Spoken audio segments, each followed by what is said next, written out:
Friends, welcome back to my channel அம்மாவின் சமையலறை. இன்றைக்கி நம்ம வீடியோவில் மட்டன் கீமா எப்படி பண்ணுறதுன்னு சொல்லி பார்க்கலாம். அதுக்கு தேவையான இன்க்ரீடியன்ட்ஸ்: ஒரு ஸ்பூன் சோம்பு, ஒரு சின்ன துண்டு பட்டை, ஒரு கிராம்பு, 10 சின்ன வெங்காயத்தை ரெண்டாக கட் பண்ணி வச்சுருக்கேன், ஒரு கொத்து கருவேப்பிலை, ஒரு ஸ்பூன் இஞ்சி பூண்டு பேஸ்ட்டு, அரை தக்காளி, 2 ஸ்பூன் மிளகாய் பொடி, உப்பு தேவையான அளவு, மஞ்சள் தூள். இதுதான் இதுக்கு தேவையான பொருள். கடாயில் நல்லெண்ணெய் ஊற்றி நல்லெண்ணெய் காஞ்சதுக்கப்புறம் பட்டை கிராம்பு போட்டு சோம்பு போட்டு அது பொரிஞ்சதுக்கப்புறமா நம்ம நறுக்கி வச்சுருக்க சின்ன வெங்காயம் கருவேப்பிலை போட்டு நல்லா வதக்கணும். சின்ன வெங்காயம் நல்லா வதங்கினதுக்கப்புறம் இந்த அளவுக்கு வதங்கினதுக்கப்புறம் எடுத்து வச்சுருக்க இஞ்சி பூண்டு பேஸ்ட் போட்டு இஞ்சி பூண்டு பேஸ்ட்டோட பச்சை வாசனை போகணும். பச்சை வாசனை போனதுக்கப்புறம் தக்காளி, அரை தக்காளி கட் பண்ணி வச்சுருக்கேன், அந்த தக்காளி சேர்க்கணும்.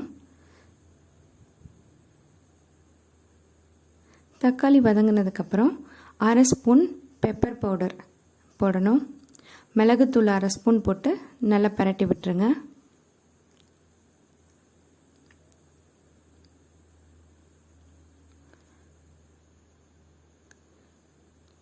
பரட்டினதுக்கப்புறம் நம்ம கழுவி எடுத்து வச்சுருக்க கீமா, மட்டன் கீமா போட்டு 1/2 கிலோ இது மட்டன் கீமா போட்டு 2 வதக்கிட்டு அதில் நம்ம எடுத்து வச்சுருக்க மஞ்சள் தூள், ஃபஸ்ட்டு மஞ்சள் தூள் போட்டு அதை நல்லா வதக்கிடுங்க.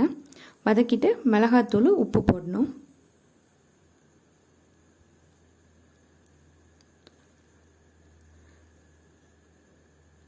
மிளகாத்தூள் இது வீட்டில் அரைச்ச மிளகாத்தூள்,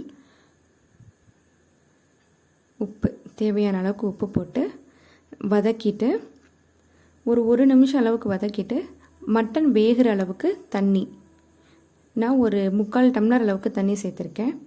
தண்ணி சேர்த்து குக்கர் மூடி போட்டு 4 விசில் வர வரைக்கும் வேக வைக்கணும்.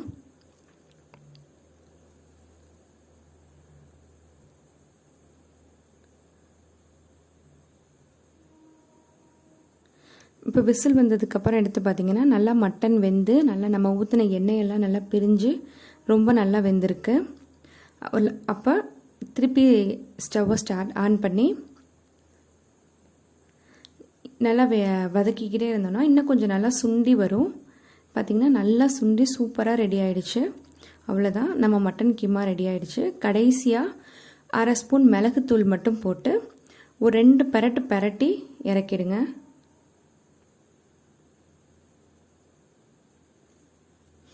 ஒரு 2 பரட்டினா போதும். அவ்வளோதான், மட்டன் கீமா ரெடி ஆயிடுச்சு. இதை நீங்கள் செஞ்சு பார்த்துட்டு எப்படி இருக்குன்றதை கமெண்ட்ஸில் சொல்லுங்கள். அடுத்த வீடியோவில் உங்களை சந்திக்கிறேன். அது வரைக்கும் தேங்க்யூ.